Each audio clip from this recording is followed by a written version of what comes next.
We welcome you right here from the heart of the Dallas Metroplex, from a city called Richardson, where the temperature has just dropped by 20 degrees since yesterday. My name is Gaurav Shekhar. I'm the program director for the Graduate Business Analytics program here at UT Dallas. I'm also joined by my colleague Sylvia Leventhal, who's the program manager of the MSBA Flex program. And we are here to talk about the Business Analytics Flex program and what it entails and how it can help you and what are some of the things that you should look forward to. Now, the format of this next hour is going to be very straightforward. We have a few slides, some information that we'll give out to you, and then we'll simply open the floor for questions. Now, what we have done is we have also muted you just to make sure that we don't get any feedback and you don't hear anything, any white noise in the background. But then at the same time, if you have questions, what we recommend is that put them in the chat and we will take them one at a time right after we are done with this first segment of the presentation, which is about 15 minutes. All right, so when we talk about business analytics, and this is something that I want to stress to everybody who's trying to get this degree, that even before you get this degree, the big question to ask is why this degree and why not any other degree? Because that decision, that reasoning is important because this degree is going to factor in a major way in your career or whatever point you are at. This will be factoring into that. To really answer this question, what I want to say is, let's think about why this degree exists. The number one thing. When we talk about computer systems, the number one reason a computer system exists is because to manage data, whether it is an access identity system, you're managing data there. You are reporting, finding sales, your numbers, figures, that is data there. You are, let's say, a social networking app. You still are managing data. So at the end of it, the core of it is that you're managing your data. And that's why you need these applications. And as you manage data, more and more data gets created. Now, the smart companies ask this question, what do we do with this data that is there? Is it valuable to us? And the good thing about data is it's a historical snapshot of what happened. So really, if you can understand different trends and patterns, and maybe the cyclical nature of some of the things, you might be able to make better decisions because you can predict something with a lot of certainty and confidence. Now, think of this language of data as, of course, a different language. If you don't know how to speak it, you'll have to spend some time to learn how to speak it. And after a while, things will become easy and you'll start comprehending what's happening. That's the kind of skill set that you bring to the table when you go with this degree to the industry. Not everybody can speak the language of data, but we train you in all possible ways that you really understand what this language of data looks like. Now, it doesn't matter what company it is. A lot of times business analytics is always thought of as something that is only possible with organizations that are using computer systems. Data is data. It doesn't really have to come out of a digital system. Yes, the reality of our lives is most of the things that we do these days has a computer behind it. So yes, it is digital data, but it's data for that matter. And companies do need professionals who can use that data to make better decisions. No longer people want to just go by the hunch or their feeling about something, but they want concrete data as to why we are making this decision the way we are doing it. You talk about technical sectors, or you talk about financial sector, you talk about oil and natural gas, you talk about real estate, you talk about any domain and you will find data and the need for people to do analytics. Now, the good and the bad news is in the industry, there are not enough people. Good news is since you're thinking about doing this degree, you are still in that group, that limited set of people who can do analytics. So in a way, even though this whole exercise of developing that skill set around analytics has been there for a few decades now, we still feel that we're like kind of in the early stage of discovering what can we do with analytics.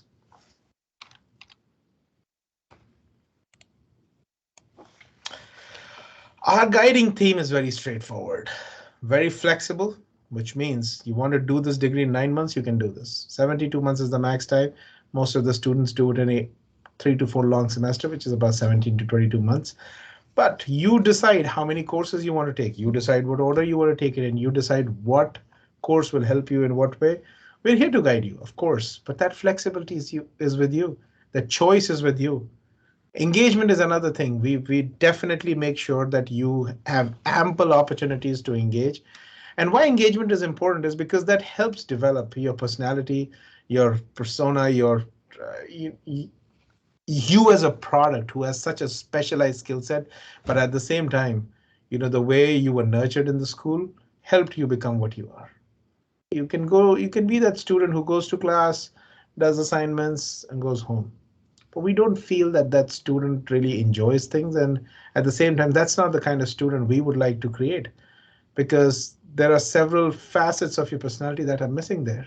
So we give you, again, we don't say that every student has to do the same set of things, but there are ample opportunities to engage inside and outside of the classroom that we make available to you, and we strongly recommend that you make use of them. And finally, we're very focused on outcomes. When we do something, we can tend to gather data ourselves. Being a business analytics program, we tend to gather that data and figure out if this really helped, if did this help meet our objectives. And if it doesn't, we make amends, we make those changes.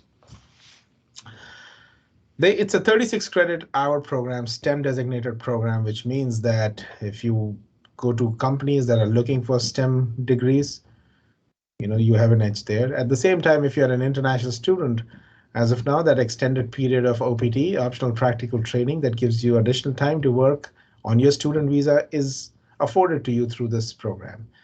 Out of the 36 degrees have two parts to it. One is electives and the other half is core courses. And everybody gets to take the same set of core courses, but electives, we've got 10 tracks there. Start from accounting to cybersecurity to data engineering, data science, decision and operations, financials, healthcare, marketing, social media, enterprise systems, which is everything with SAP. You've got a lot of options there, a lot of options. And that really helps you in tailoring the experience the way you want to have this experience with you.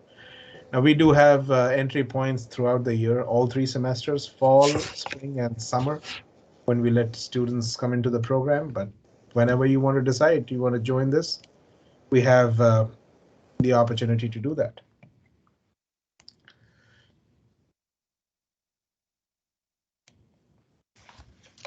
I do see a very recognizable name. I'm seeing the person for the first time, Mr. Vernon. Hello.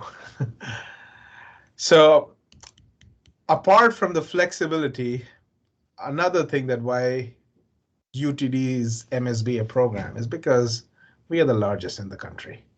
And we take a lot of pride in that. A lot of times we are asked, is that a problem, being the largest in the country, or being such a big program? Let me put it in a way that maybe you'll understand why I feel good about it. When I say that you have to take, so these are your tracks, and you have 6 courses, electives, 18 credits, which is 6 courses that you have to take. When you have a catalog that gives you 70 different choices, 70, not 17, 70, 70 choices to pick 6 courses, that speaks a lot about the opportunities out there. And that is only possible because we are a big program. If we were a small program and we had a fixed set of classes that you had to take, then we couldn't have given you that opportunity to take different courses that you may want to explore. And even on top of what you see, and I will quickly show you the catalog in a minute, but even with all the courses that we have, okay, yeah, we still let you take 2 courses from any degree program out here in the School of Management. In fact, even if you want to do it outside of the School of Management, we will evaluate that request. But the idea is we let you be the driver. We are right there. We like that, that trainer who sits next to you but lets you drive the car.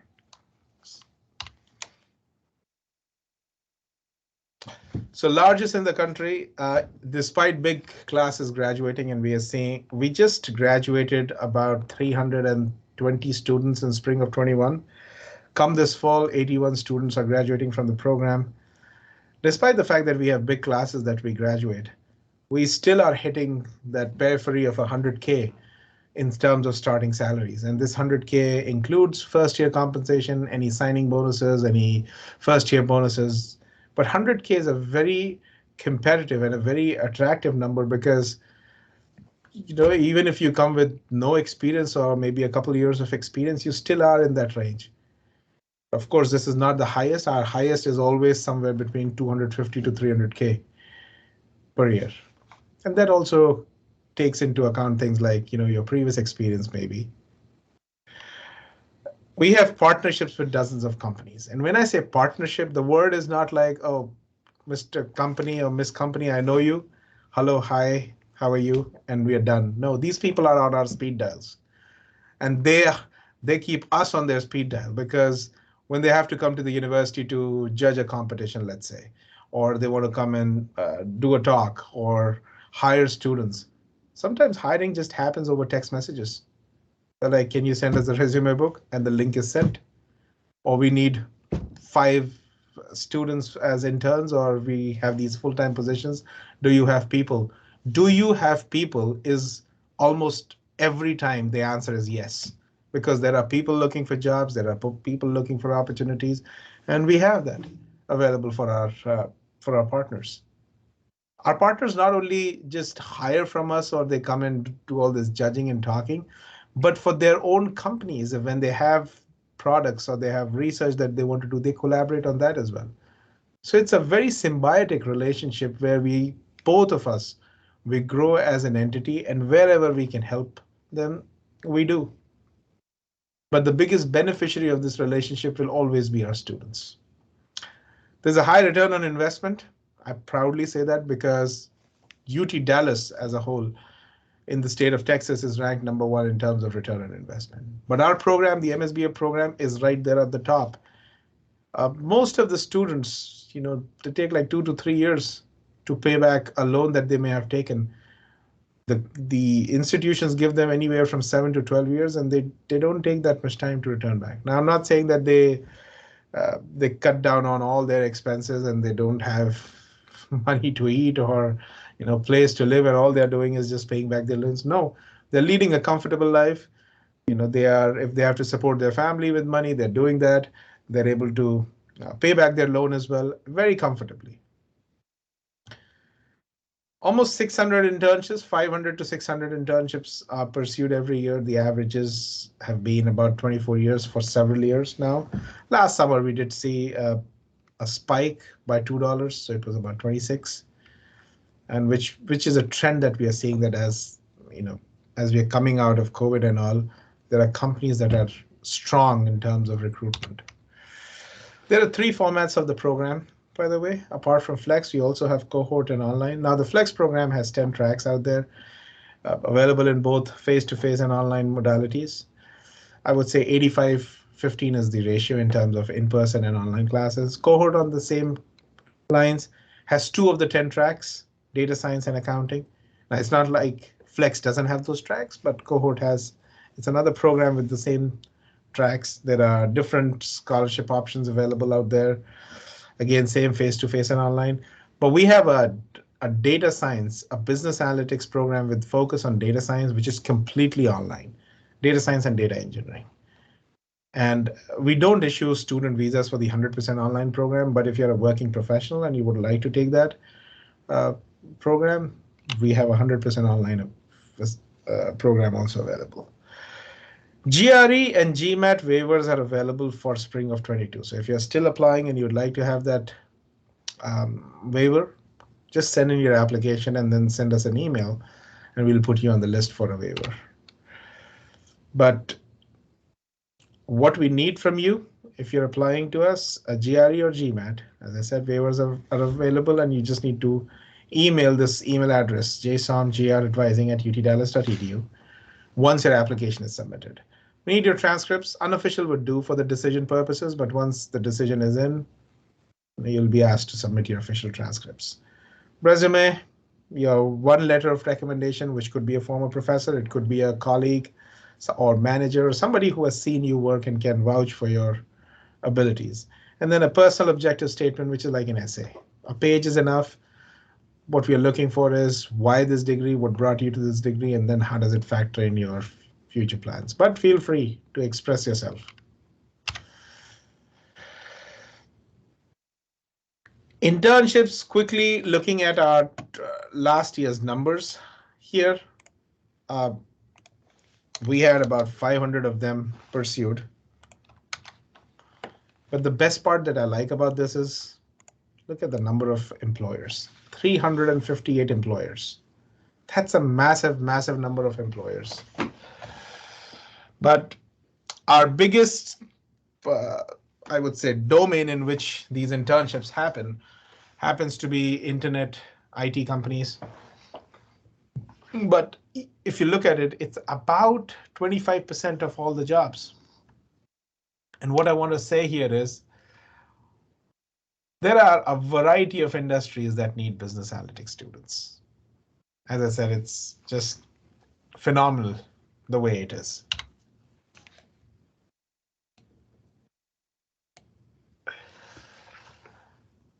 Just to show for the last year, the places our students went to for internships, almost all the states were covered. I think just a few of them. The average has been somewhere around 24, but it kind of shot beyond 26 for summer of 21. The maximum of $105 an hour. That's really impressive. And we just don't want you to listen to us, but also get some first-hand account from our students. So if you want to go to LinkedIn and look for this hashtag UTDMSBA, you will see accounts of hundreds and hundreds and hundreds of students talking about their experiences. These are unmoderated first-hand accounts. And I would encourage you to read them to figure out what they're doing. So if you want to tomorrow know what people do at Ericsson from the program, well, we've gotten stories there. And this is not just the only story, but a lot of them that are there.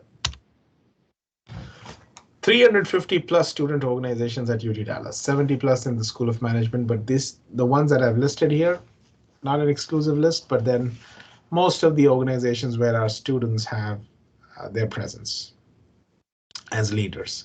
So the SAP Users Group, Salesforce, Project Management Club, Women in Technology, Toastmasters, Cybersecurity, Envision, which is data visualization, Marketing Analytics, Big Data Club, Accounting Analytics, you name it, we have it here. And student organizations are important because they help shape your experience, number one. It also gives you a chance to work on these yourself. I mean, they're student run, they're student led. They do have faculty advisors, but we tend to, be more like advisors rather than the actual people who do stuff. And that's what we need. We want to give our students the opportunities to do stuff, but of course in a safe setting. Now, the bonus here with the program is the certificate programs. All these certificate programs are carved out of our degree programs. So for example, if you take 4 courses, I'm talking about the Applied Machine Learning Certificate. It has 4 courses. All 4 courses are part of the MSBA program. If you complete those 4 courses with a 3.0 average GPA, you end up getting that certificate. But the certificate itself is worth $10,000 to $20,000 based on your residency. And it's totally free. So let's say you're sitting in the stats class, which is required for this certificate, and stats is also required for the business analytics program. You will get credit towards both the programs. I like that part about these certificate programs, that firstly, you can complete them before your degree. The second thing is, if you're going for internships or jobs and you've completed a certificate program, you can show your employers, prospective employers, that you've already worked on something. And finally, our contact details, our direct email addresses and phone numbers. We are more than happy to answer your questions, but at this point of time, what I'll do is I'll quickly just take you through our catalog. in a moment. Okay. So as I was saying, there are 6 classes that you have to take. And these 18 credits, one of the good things about it is it, it helps you create a very strong foundation in analytics. And as an analytics professional, you'll be asked 3 questions. What happened? What will happen? And what do you recommend? What happened? Covered through advanced statistics. What will happen? Predictive analytics. What do you recommend? Prescriptive analytics. And then you have a foundational business analytics class, a database class, and econometrics. And this is a very, very solid groundwork for any analytics student that's getting out of the program. And then at the same time, you have all these different tracks, which are just filled with options and options and options to do what you have to do. I'm going to put this link in the chat so that if you want to refer to this later, you can do that. I think we'll go to our questions from here.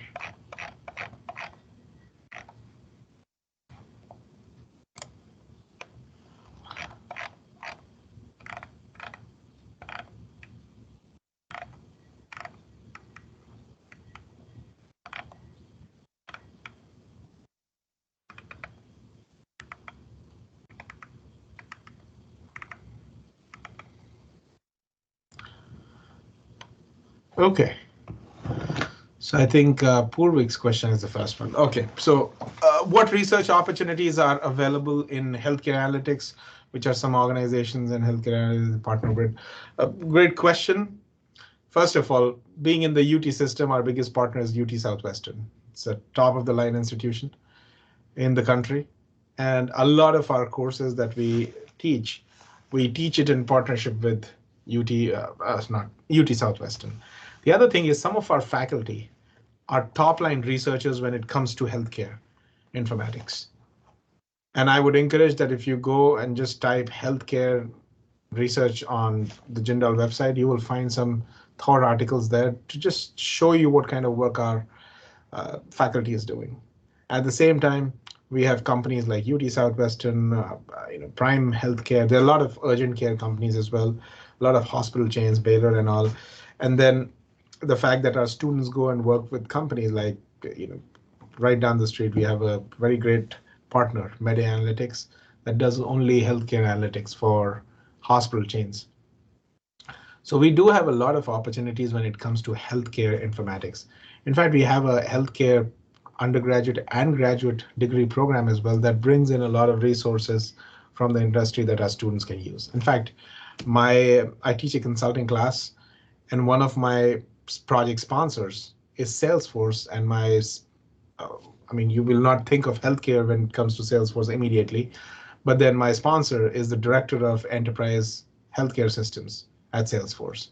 And through that, my students are working on a project for managing beds in a hospital, an intelligent system to manage beds around patients to make sure that you optimize the utilization to the best possible.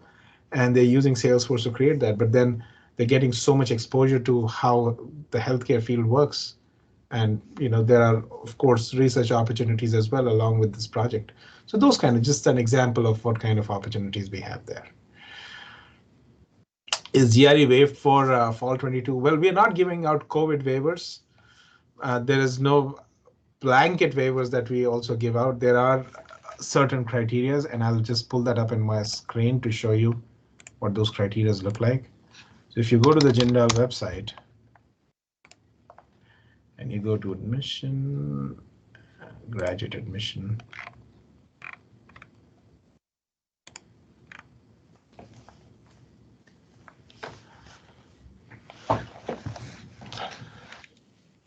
so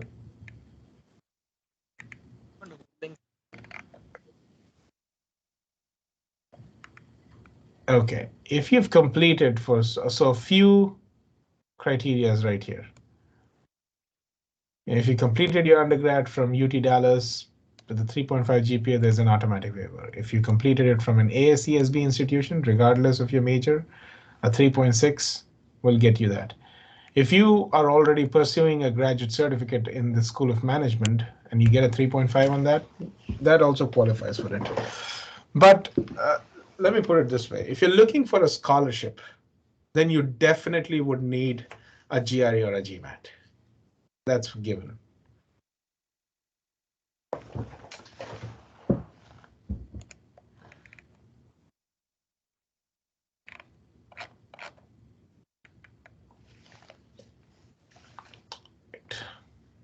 Next one.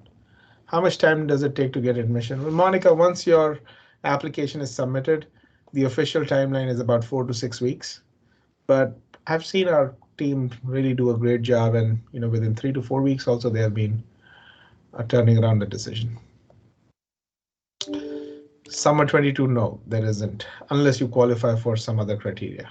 But Ashwini, what you can do is, I would still recommend just go ahead, apply, and send an email to advising, requesting the waiver. We don't have a policy the way we had it for COVID right now, but then send that email and let them get back to you with a yes or no. How can a student apply for an internship?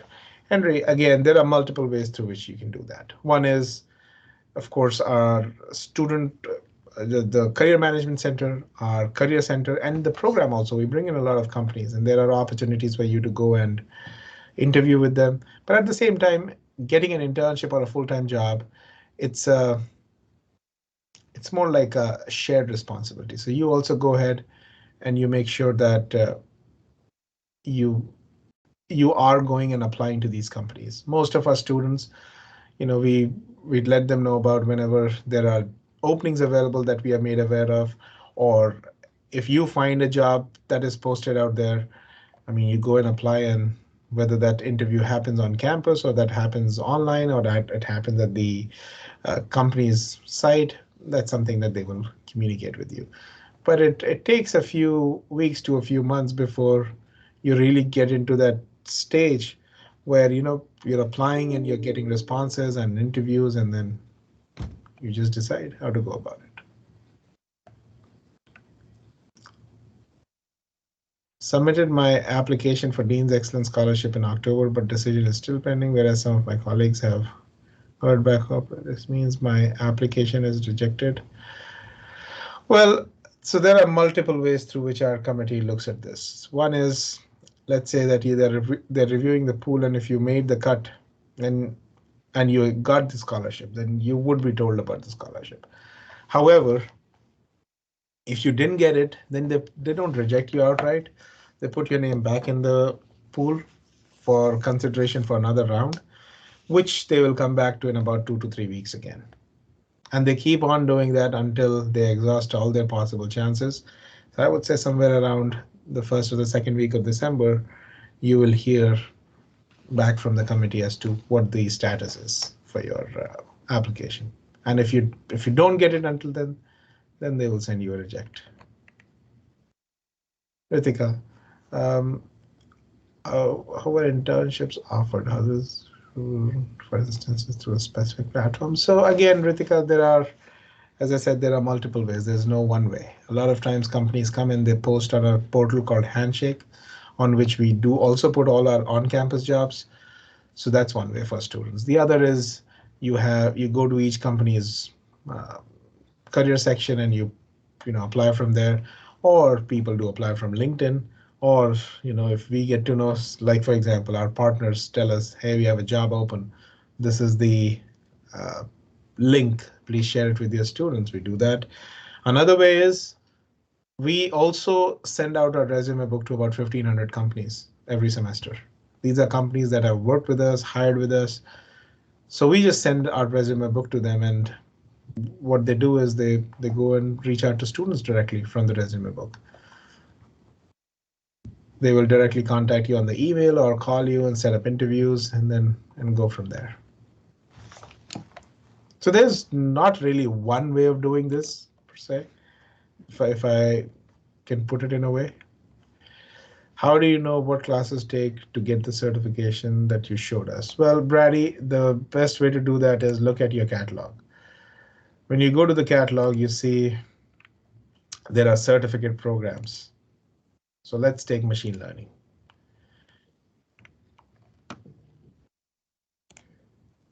Refresh this page. Okay, there you go.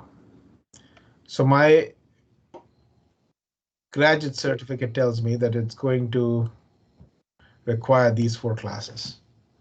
Like that, for each of the certificates that are listed, and I just listed the ones that the information systems area provides. There are several of them that you can check out on the Jindal School's website. But this is the way that you look at it. What courses are needed, and then you go and take those courses. Now we do make some changes every year. We add electives, and going forward for fall of 22, we do have some changes as well, in through which you will have more options to take and get the same certificate. But yes, we cap it at 4 courses. We try to cap it at 4 courses because we don't want these certificates to be as long as a degree program. The deadline for spring 22. So the regular deadline for spring 22 is over. It was October 1st, but we are still accepting late application. There will be a $75 fee. And what you will do is on top of your regular application fee, the late fee is $75. But I would say the first, since the classes are starting on January 10th, max a week before that is when you should submit it. Now, if you're an international student and you want to travel and all, you'll have to do it right away because you need to have the admit in hand so that you can submit your financial documents, get an I-20, and then go for your student visa and all. But if you're a domestic student, you're right in the neighborhood. Even if you submit your application a week before the start of classes, so say Jan 3rd or 4th, we'll try to turn around the decisions in a few days after the start of classes. Ramchand, I think we just responded to that question. Akash Reddy, I'm working in a company since October 2021. I'm filling out my form now for fall 22. How much my experience count? Is it 1 month or 9 months? Well, Akash, what you can do is you can put the, when you put your experience, you put what you have right now. Okay. But when we look at your resume, we go by, okay, so if you're working, say until the time that you come to UT Dallas, whatever that time frame will look like is what we will consider. But at the time of filling your application, go by what the status is at that point of time. I'm from India, Abhishek. I'm from India. Should I give the IELTS TOEFL? Well, the good news is there are several countries. And I'm just going to do a search on English proficiency UTD.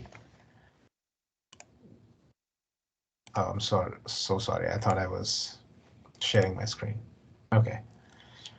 So if you are part of any of these countries, and since Ashwin, you said, Abhishek, you said India, India is there on the list. So all these countries that are listed right now on my screen, if you're from these countries, I mean, if you've completed your undergrad education from any of these countries, you don't have to send in any English proficiency test scores. Ashwin, is it mandatory that personal objective statement should be 1 page? Well, mandatory is not the word. It is recommended. If you spill over to the next page, that's fine. But don't write a very long personal objective statement. When I say very long, people tend to write 5-6 pages. There are universities that ask for all those. We don't.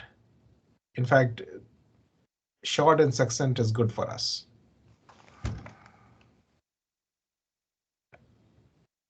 Venkatesh, is there a 3-year bachelor degree from India acceptable? Yes, we do accept 3 years. Shantaram, does UTD have co-op opportunities? Well, yes. So again, co-ops are also pursued by our students. Not a whole lot of students do that, but we do have students who pursue co-ops as well. There are a few companies like Honeywell and all that have co-op programs. But again, at the end of the day, the experience is same as an internship. If you want to pursue a full-time internship, 40-hour internship, we can let you do that as well. Akash, is there any prerequisite course? Well, if you don't have any calculus background, then you'll be required to take a foundational course in the first semester. That's one. If you don't have any calculus background, and we will list any prerequisites on your admit letter. Please know that as well. The other thing is all of you will have to take a 1 credit hour professional development course in the first semester. Now, there are ways through which you can waive out of it. And the most common way is, you've had work experience in the US for 2+ years, and that will lead to you getting that ability to waive out of that course. The other one is if you have any UT Dallas students who are applying to this program and have taken a similar class, they can also get a waiver. But if you don't fall in any of these categories, then you'll have to take those that 1 credit class.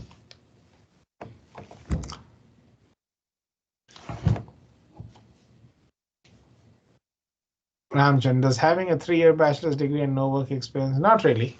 It doesn't. We welcome all sorts of students. Okay, we need students with experience. We need students without experience as well, because both type of people, they contribute very differently. So that's the good thing about flavor of the program. You have all sorts of people who have had no experience, people who have had a lot of experience. There are people who have had a lot of experience, but in a different field. They may not have done anything related to IT, analytics, data. They must be from a very non-conventional field, and they want to pivot into business analytics. Absolutely, that can be done as well.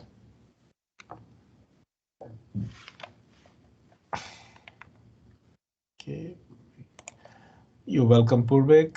Sahil, besides different tracks in code and FlexPro, what are the difference? What is the course? How early can we get to know the status?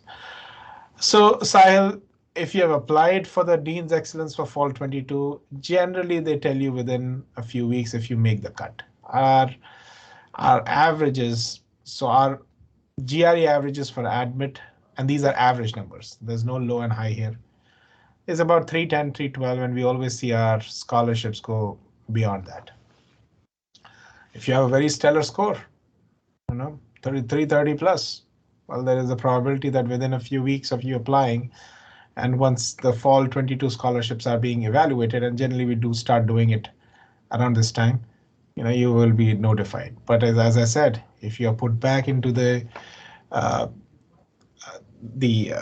consideration, then it will take a slightly longer time.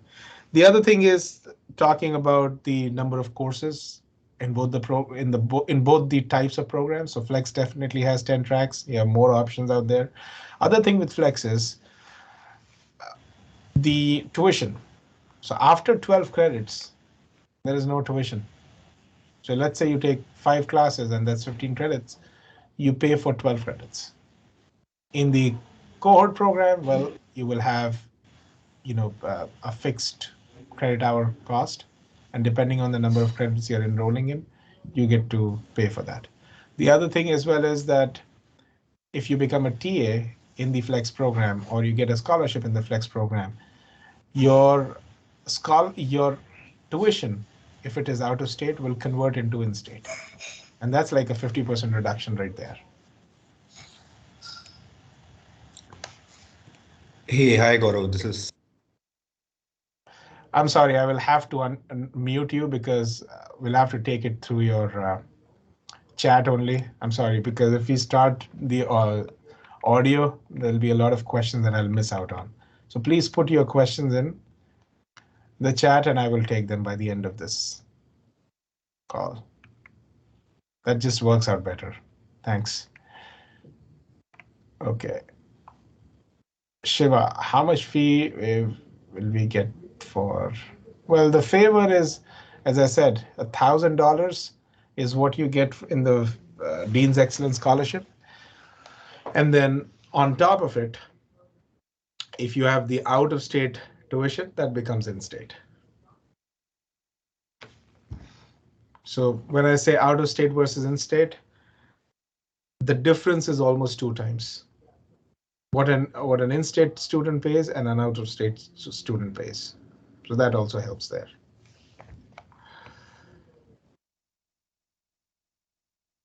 Just to illustrate,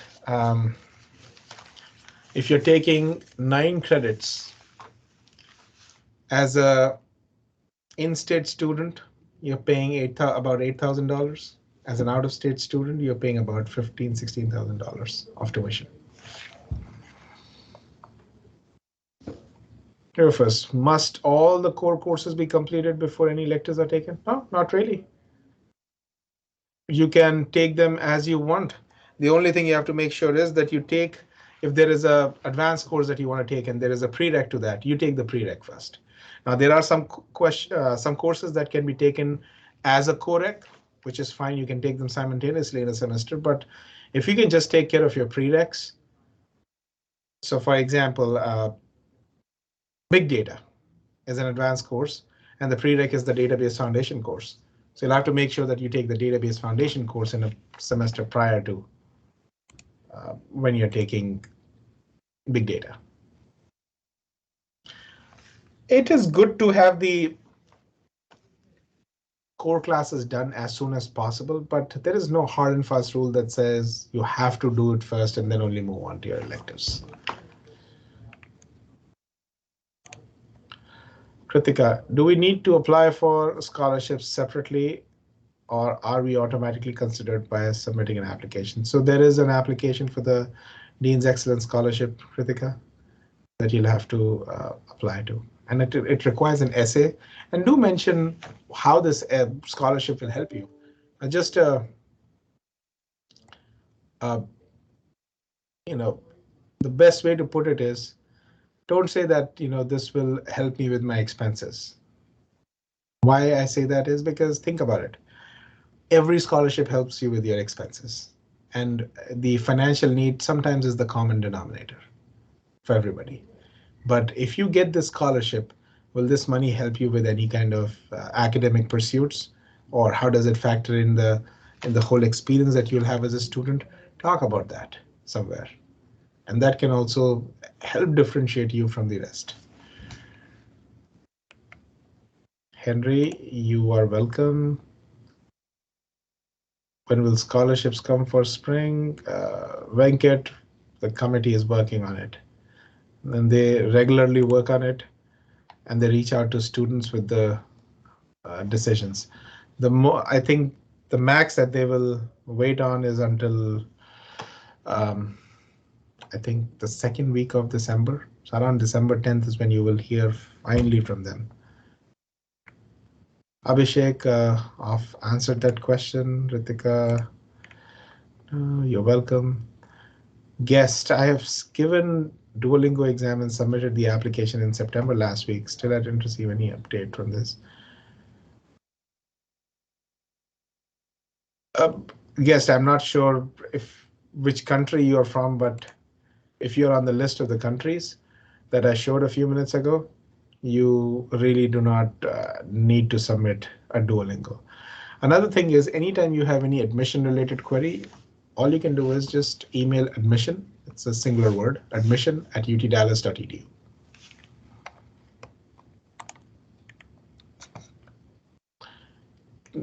Drona, can GRE be waived for candidates with experience of two? So again, GRE waiver doesn't happen because of your professional experience.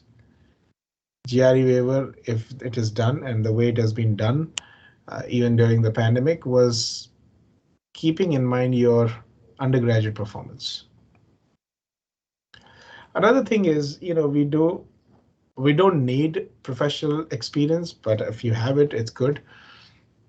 But one of the things that I would like to say is professional experience it's very hard to quantify how much you know. There could be two people working in similar areas, similar domains for the same amount of time, but there's no way to say who learned what and in what way. So there's no comparison between the two. That's why it becomes very hard to quantify professional experience and see if that can be used for to understand the proficiency that you have earned over a period of time working in an organization. Henry, are there assistantship positions available? Yes, we do have TA positions available, but you can't apply for them in the first semester. You'll have to do it in the second semester onwards. And again, since you brought this up, I'd like to say scholarships, even if you don't start with a scholarship, and especially if you're starting in spring, the next fall, every fall, a continuing student can apply for a scholarship. Now, in your second semester, you have the option of getting a TA-ship as well. And both TA-ships and scholarships, they work very well. There are very good students that have not got any scholarships in the first semester, but they got a TA-ship maybe in the second. And then the subsequent semester, whenever they could apply for a scholarship, they got scholarships as well. So maybe they just had one semester where they didn't have any additional support, but then throughout the rest of their journey, they had that support. The application fee is $50.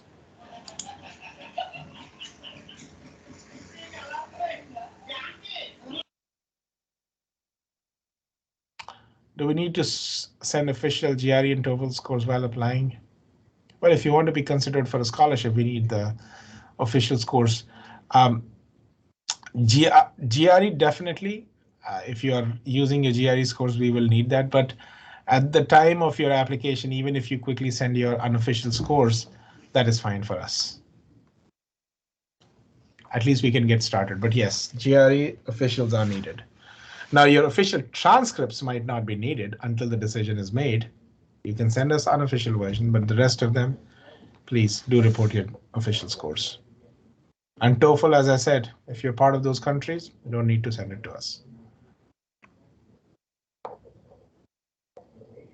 Does having an IELTS or TOEFL increase my chance of getting a scholarship?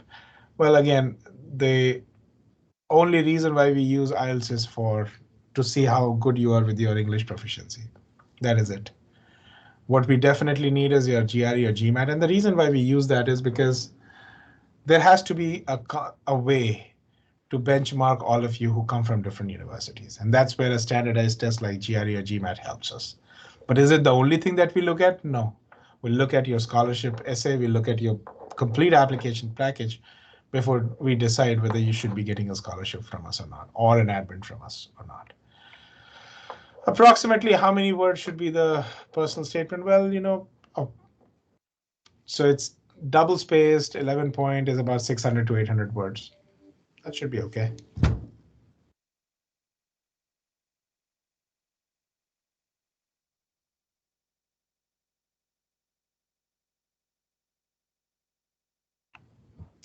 What is the minimum GRE requirement? Well, there is no specified minimum. It all again depends on the pool that we look at minimums, but I would say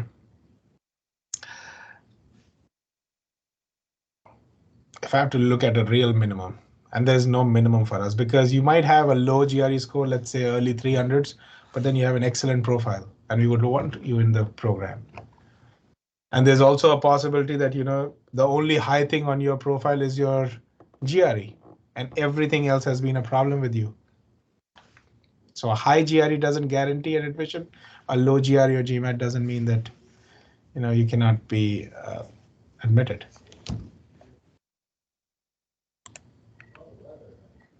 What is the total fee for without any scholarship? Well, I would say this would go, it depends on how many credits you have taken. As I said, the more credits you take in the flex program every semester, the per credit hour cost goes down. So depending on that, I would say the range would be, if you have scholarship, would be somewhere in the late 30,000s to without a scholarship, and this is just tuition, $65,000, the whole range. Now, if you add more and more credits, like we have students who have completed this program in 9 months, they pretty much paid, without a scholarship, they paid about 40,000 in overall. So the number of credits also are an important factor here. Tharani, I don't have a GRE GMAT score. What are the scholarship opportunities I'm eligible? Unfortunately, without a GRE GMAT, we cannot give you any of the Dean's Excellence scholarships. What you can do is maybe for the next semester, apply for a TA-ship. And yes, since Dharini, I believe you're starting in spring. So let's say by the end of spring, if you're done with 12 credits, you can gain the eligibility to apply for a fall scholarship in fall 22. And we will not look at your GRE or GMAT then. At that point of time, we will look at your UTD GPA to make that determination. How many students do you plan to accept? Cohort program and flex program? Well, this depends on what semester you're looking at. Of course, we have big capacity because we have so many classes and sections. In the flex program, we see about 300 to 400 in fall, and then again 100 to 150 in spring, and then about 20-30 in summer. And then for the cohort program, we have been seeing anywhere from about 100, 115, about 100 students, and I would say fall, around the same number of students in spring, and a small bunch in summer as well. Akash, what other scholarship options are there for international students? Well, as starters, that's the option available. But once you're a continuing student, there are a lot of donor scholarships that are available for you. Is GRE the only criteria? No, it is not. GRE or GMAT is used as the first thing to look at and kind of put that filter in. But once we have that filter, then we start looking at the pool on the basis of other things that they have submitted, like your essay, your resume, letter of recommendations, etc. Just answered that question, Pragya. What is the range of GRE score that got accepted in this? So as I said, the averages are around 310, 312.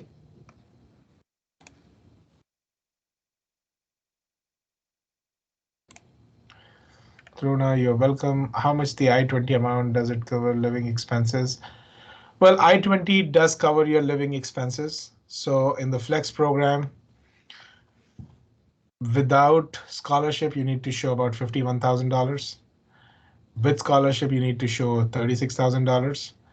And I know in the cohort, the amount you have to show is $66,000. Lakshmi, if you have a great score in GRE and 70% in UG, good work experience, will I be considered? Lakshmi, it is a good profile. It's a very strong profile, but you have to think about it this way. It's not a given that a certain profile will always be accepted. The reason why I say that is it all depends on the pool of people and how competitive that is. Now, based on what you have told me, looks competitive to me, so I would recommend definitely apply. Is the application, Shrija, is the application fee $50 for entry? Yes, it is $50 for everybody.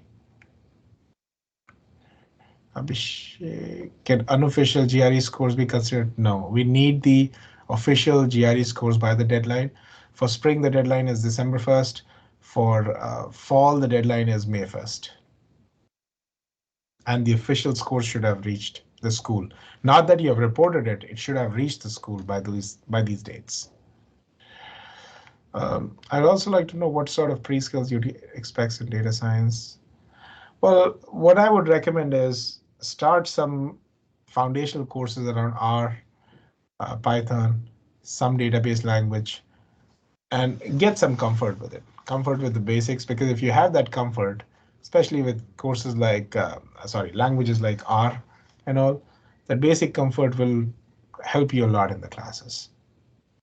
If you want to throw in another thing, some data visualization is also there, Tableau, Power BI, and you can download trials and work on them. But the minimum I would say is R, Python, and some sort of SQL. What are the criteria to be considered for teaching assistantship? Well, the academic criteria is you need to have a 3.4 GPA. And then apart from the 3.4 GPA, you also have an A in the course that we will be assigning you as a TA for. But then other than that, we also take your the feedback of your instructors to just see how you were as a student in the class. Whether you were somebody who was kind of, the person who was outgoing and helping people and can really take up this job, because being a TA, it's not a reward. It's actually a job. Think about it that way. It's a job where, there are 150 to 200 students that you will be managing. And then do you have the capability of taking up that load and working with these students? So that's important in any TA position. And yes, our TAs do a great job with that. I mean, they manage a lot of different things, academic and non-academic. Okay. A LOR from the manager, a screenshot of mail is accepted as they don't give they want to give officially as per company policies. Well, screenshots will not work out. They can either give you maybe a hard copy that you can upload on the portal, but it has to be something beyond just a screenshot. See, if it is not on an email or a letterhead, then we also don't know whether it is real or not.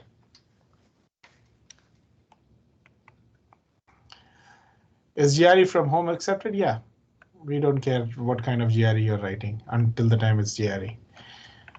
Can we apply for more than one MS? Absolutely. For each program, you will have to pay a separate application fee, but you can do that. I've gone through fee, but I haven't. I have gone through fee details, but I haven't got it. Can you please explain it in detail? If we take 9 credit hours each term, that means 9 into 4 terms, which is approximately.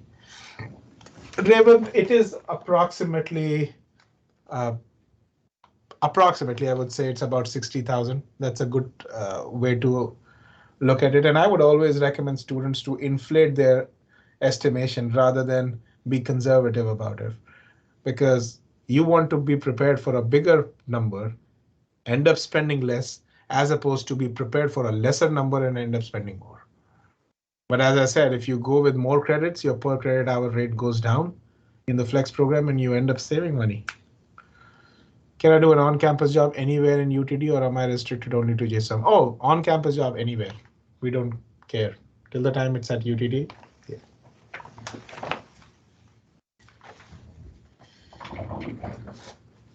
All right. Well, what other questions we have?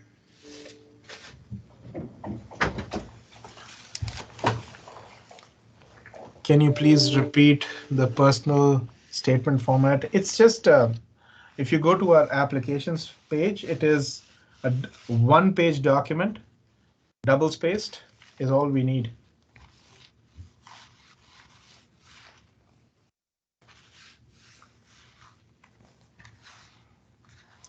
And again, we are not very hard pressed on the format. That's a recommended format.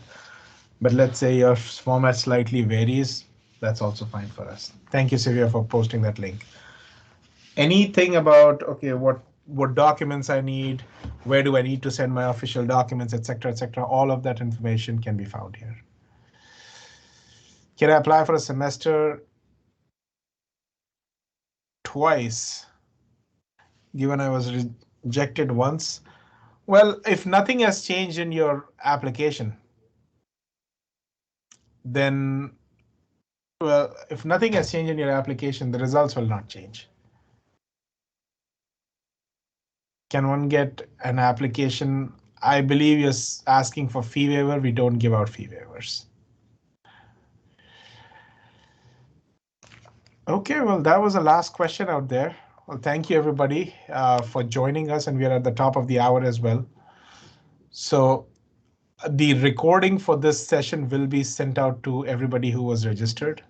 But if you have more questions, you have our email addresses. Feel free to send us an email directly, and we'll be more than happy to help. Let me take that last one. Can we submit more than one LOR? Yes, you can. Just we need only one, but if you want to send more, do that. No problem.